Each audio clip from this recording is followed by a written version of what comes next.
এই যে সাড়ে লড়াই শুরু হয়ে গেছে। ঠিক আছে,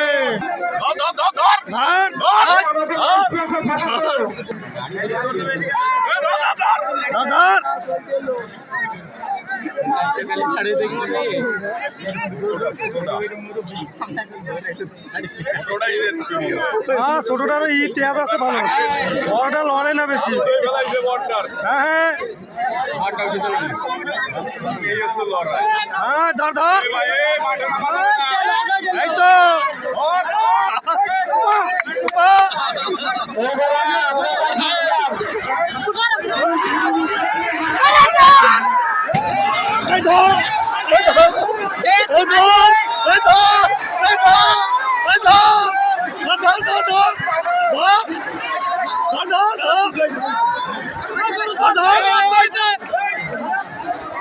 ধর